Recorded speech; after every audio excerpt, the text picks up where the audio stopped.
You tell the story first, they fall in love with you, and then the product delivers. Are we recording? Oh my God. Sorry. Better Product, the only show that takes a behind-the-scenes look into how digital products are created. The business is built around them and how you too can innovate better product. I'm Christian. I'm Anna. Welcome to today's show.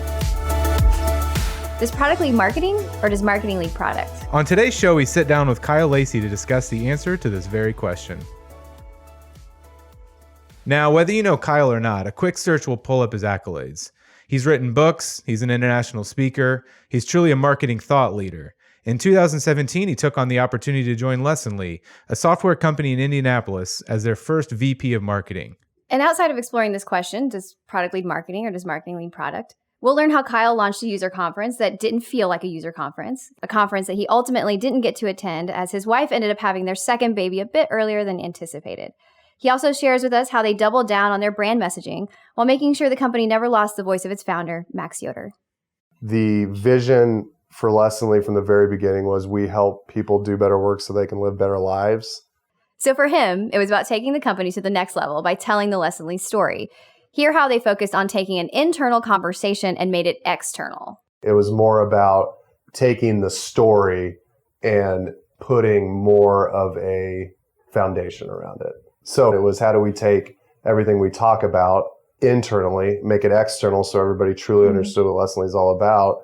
When you think about taking on a new opportunity and a new role, often people in leadership positions will come in thinking they need to make their mark, make a huge impact. They think that kind of starting, they have to have it all figured out. But in fact, Kyle shows that he spent his first month just kind of observing what was going on. He didn't come in with an agenda. He didn't come in with a one-year strategy plan. He started with a really simple objective. Just listen and learn. I'm not a huge fan of the idea of having a strategy that you implement in a high-growth software company, because the things we talked about at the beginning of the quarter changed dramatically throughout the quarter based off of growth, because you are growing so fast and you're bringing on customers at such a rapid pace. So right or wrong, I've never had a core strategy that I've implemented. It's been, here's what we need to accomplish in 6 to 12 months. Here's what we need to do to get to that point in the 3 months we have ahead of us. And then we change it along the way. Looking at that, so in this, you said in 6 to 12 months, you kind of have an idea of what you want to happen. What were some of those things in your first year in 2017? First one was have a conference. So what drove that, the having a conference? What was the... They had been talking about it. It was mostly just taking the risk to do it. And I'm a fan of just if you think it's a good idea and it somewhat aligns to strategy, then do it. The conference made sense to me. It was a good way to put a stake in the ground to say we're serious and we want to make it different than everybody else that's doing just another user conference. There was that. There was the doubling down on our brand and the voice of our brand and making sure that we spent as much time as possible getting what Max portrays in the market into us as Lessonly as much as possible. Because if we lose his voice throughout the product and throughout the market, then we lose, in my opinion. What's in a user conference that makes it a useful marketing tool for companies?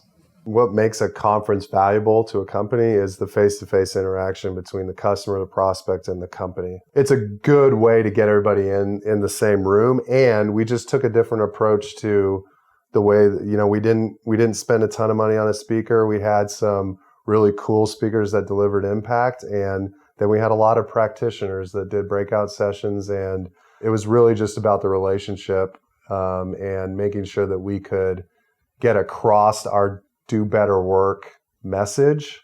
Why was it so important for it to be different? Because Lessonly is different. Okay. We just have a different approach to business. I mean, my first couple months with Max, who's my boss, was about talking about appreciative inquiry and nonviolent communication.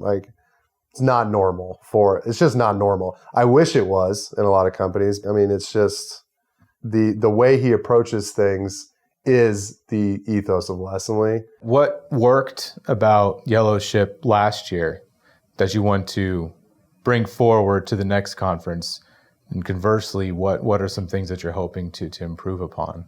Improving upon the conference is going to be about creating new experiences. We actually lucked out that we didn't have many complaints other than I think the chairs were uncomfortable for people. Like that was it. So it's more about how do you expand upon the experience so it's different than other conferences? How do you make sure that the product offering that you are showing at the conference isn't like a full-blown product demo, because we don't want this to just be another user conference where you're talking about, here's what we built and we're going to build in 6 months and blah, blah, blah. Like I want it to be an experience and not just we're going to go sit and listen to somebody talk about a product. How do you experience a product without sitting through a product So demo? we did it at our last conference by building it into the Do Better Work methodology. So there's 6 pillars to it, and we showed 6 different product offerings that we had built or were building that apply to the Do Better Work methodology. So the Do Better Work platform. And that got us away from like just demoing something and getting your product person up there and doing it. So, and just one thing to make clear on the Yellow Ship, we do think about it as a conference, which is why it does help us keep the product from being front and center. I mean, we had 380 people attend over the 3 days, and we had 400 something customers. We're shooting for 500 in next October. We want it to be a conversation about how people can do better work, because that's what we do, right? Most of us, we work all the time, right? It's most of our day is working. So why not have the conversation about how you can make work more enjoyable for people? I think it's super interesting. You mentioned the brand, the Yellow Ship brand, and how it's not a product conference, it's a conference. Like it's not a user conference, like you said. So how did that affect how the brand execution of Yellow Ship? I mean, yellow is our brand color. We wanted movement to be involved in the conference. Yellow Ship is easy to say. We actually liked saying it. The URL was open. It's always important. Yeah. It was just a different way to brand a conference. Any challenges that you didn't anticipate with the conference? Our biggest thing was just making sure that the story was told in a way that made sense to everyone. We'd spent a lot of time and energy trying to build that story. How do you fit the product into that story? How do you fit the soft skill do better work side to the actual tactical side of doing better work and the platform? And that was the hardest part. And I didn't necessarily I knew it was going to be hard to do that, but it was harder than I thought. How so? It is difficult to try to get a bunch of people in a room and tell a story in a unique way that Max feels confident delivering and that all of us are behind. And what did you do after the conference? How do you ensure that everything you've done there, that you're sort of leveraging or carrying the momentum through on the marketing side for the product?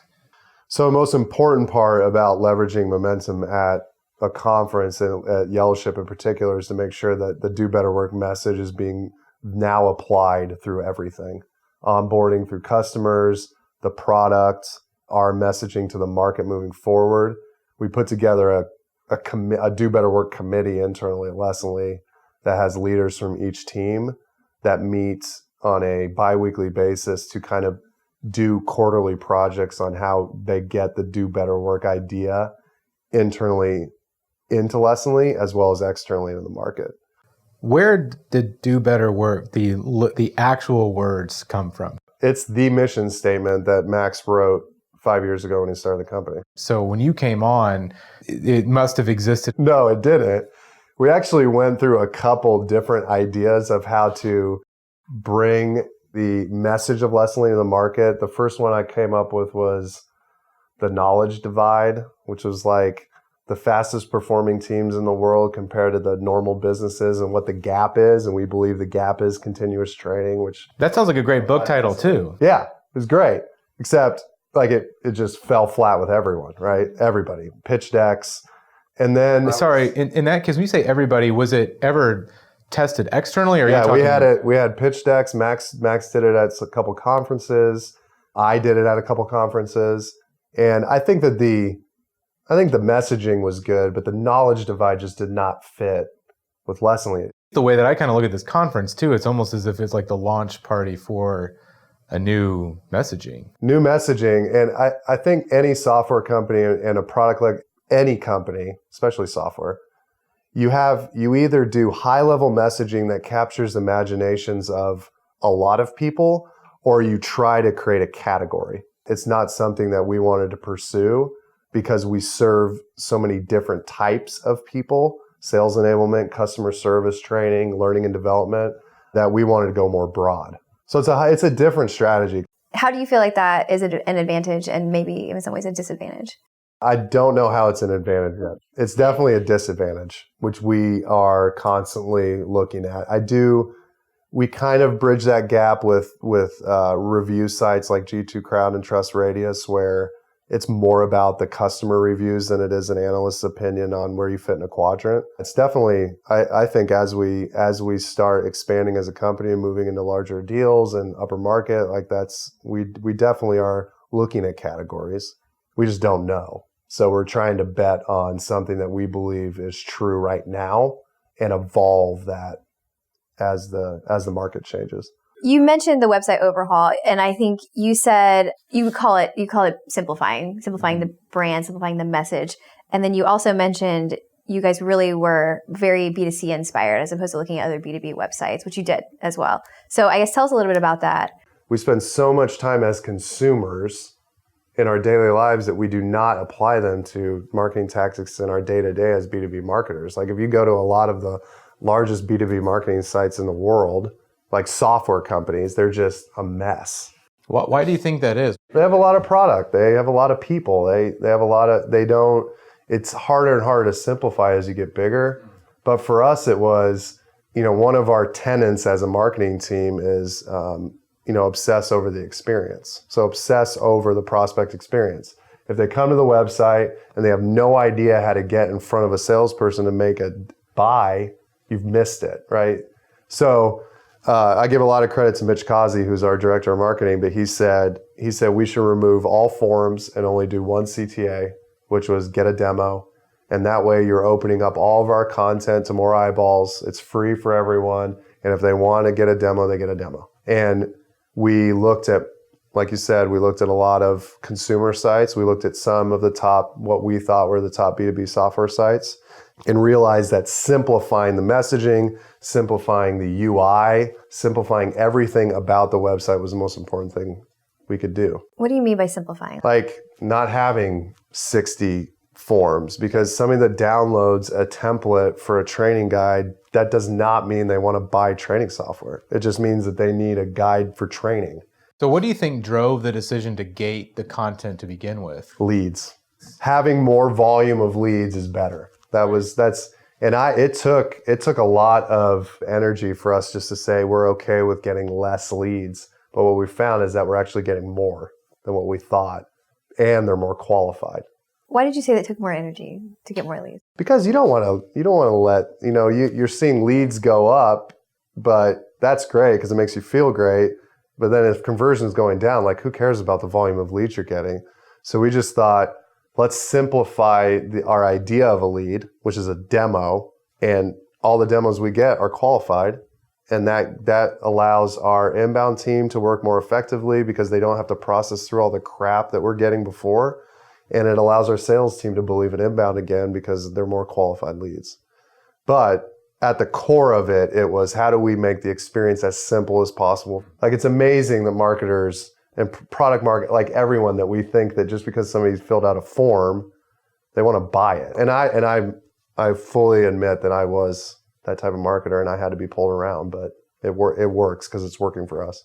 It's interesting because earlier you were talking about up leveling and going up market, larger clients, getting more clients and broadening.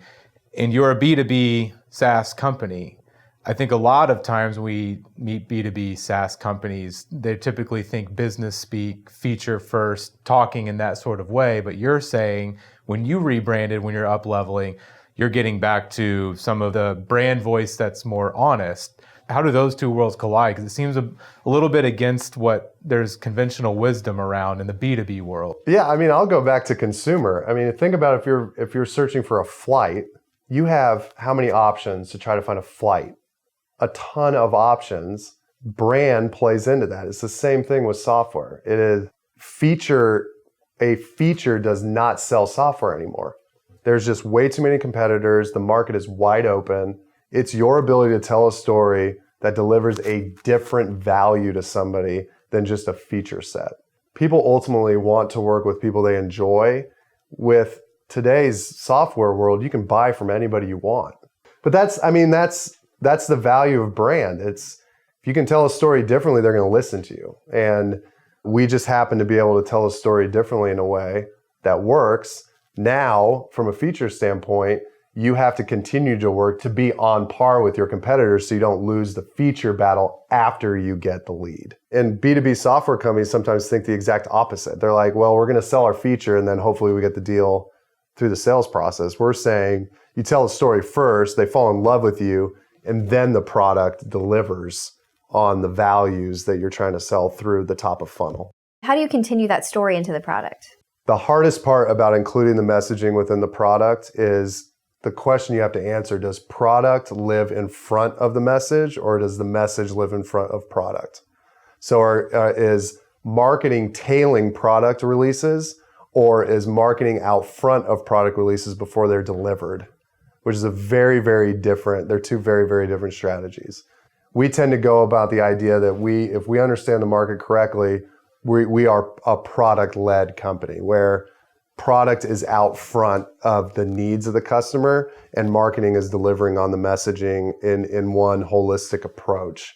A lot of people just talk about, here's the product we're going to build, and it's not built for 12 months. And that is not product-led, that's marketing-led, which I think it has worked in the past and does not work anymore. So when, like in your experience, when do you recommend a company should start thinking about product marketing? It's really dependent on how the software company was built. For me, it's more around your middle of your Series A, Series B raise when you start investing in product marketing talent. And that's because you're getting to the point where you found product market fit, meaning that it's repeatable and it's scalable.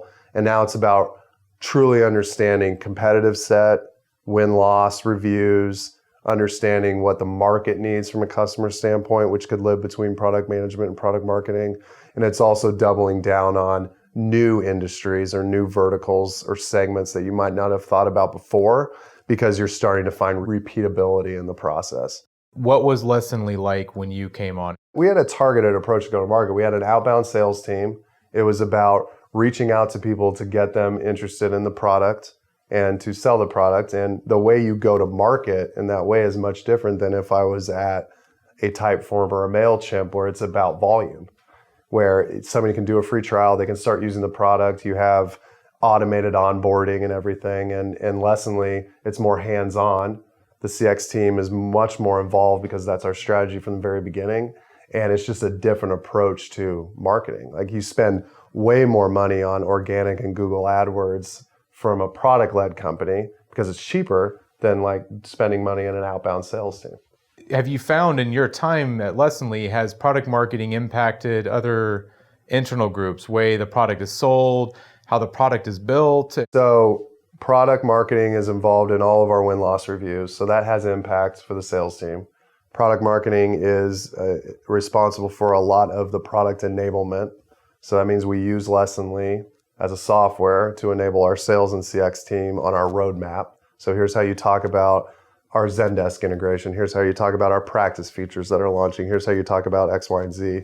And then product marketing from a competitive standpoint, like we keep our Lessonly lessons up to date on a competitive standpoint so that, you know, if a salesperson is dealing with a competitor, they can go to Lessonly and take the competitive lesson to make sure they fully understand why we beat them. You know, it's like a battle card for us. So it touches a lot of different, pretty much all parts of the org, and it will only get more ingrained as we grow and we add more people.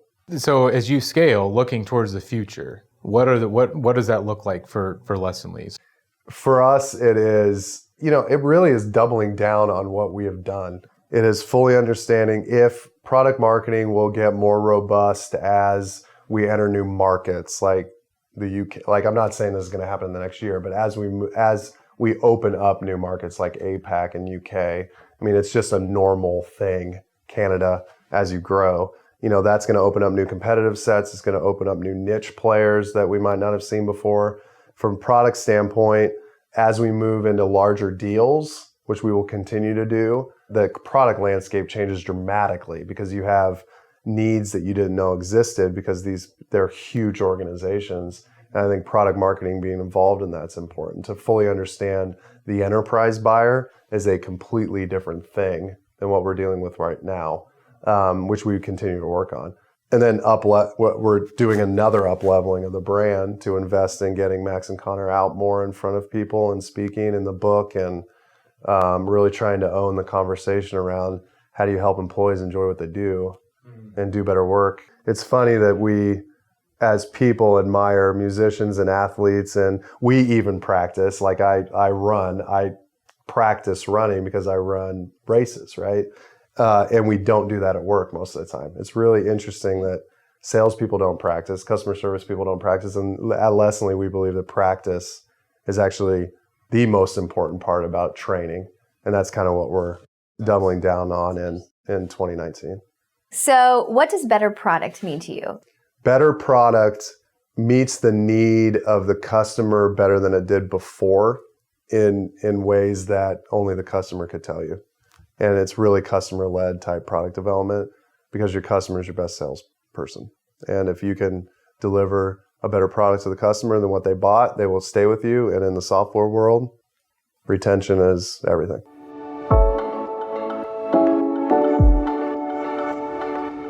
That was Kyle Lacy, VP of Marketing at Lessonly. The best place to learn about Lessonly is lessonly.com. And the best place to learn about their user conference, which is coming back October 2019, is lessonly.com/yellowship. And of course, the best place to learn about Kyle Lacy is on LinkedIn. Christian and I sat down and wanted to rehash some of the things that he said. He made a lot of really good points, and we wanted to kind of hit those home. So enjoy us discussing these things.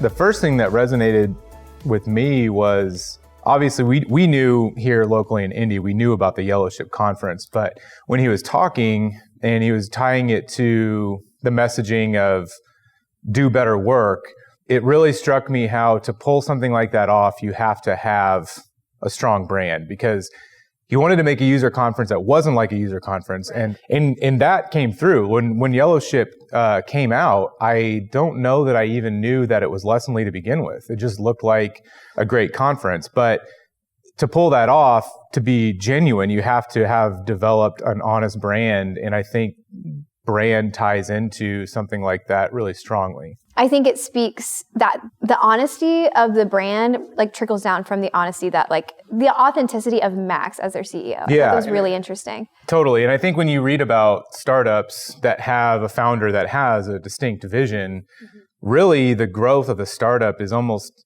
the success kind of is determined by how well you can scale that vision down throughout the company.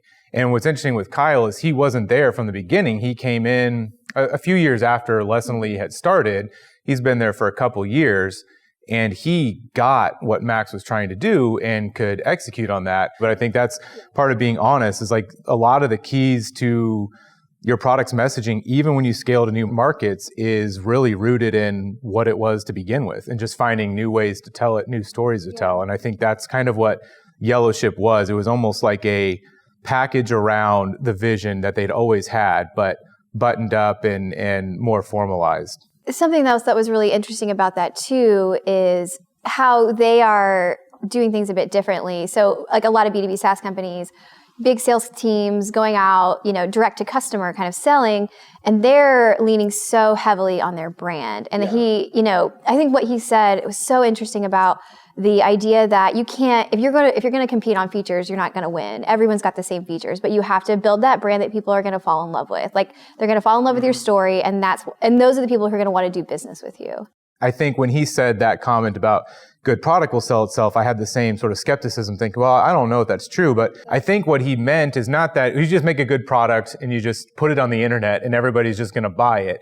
It was more that good product will sell itself, meaning look at the product. All the things that you need to sell this and market this should be reflected in the product. One of the things that I think a lot of B2B companies struggle with, and I think it's kind of old school mentality, is we build features and products for large customers. Well, that's how a lot of the software in this town was built, right? It was vaporware, and they built it to the first couple of people who would buy software. All large contract driven, and then over time you keep building these and you make good money that way, but eventually your product becomes kind of unstable and unsustainable. So they have the 6 pillars driving the product. So it's not as if they'll just do anything in the product to kind of, customize it for a new client. It still has to roll up into something larger, which makes it a lot easier for them to tell their story through the product. Whereas a lot of B2B companies, if you continue to create customizations for clients over time, you're left after a few years with something that just doesn't look like anything. We didn't get much into this with him, but the way that the product marketing and the product management sides of the house are so integrated. And the idea that when customer requests come in, they kind of bucket them into, the buckets are ready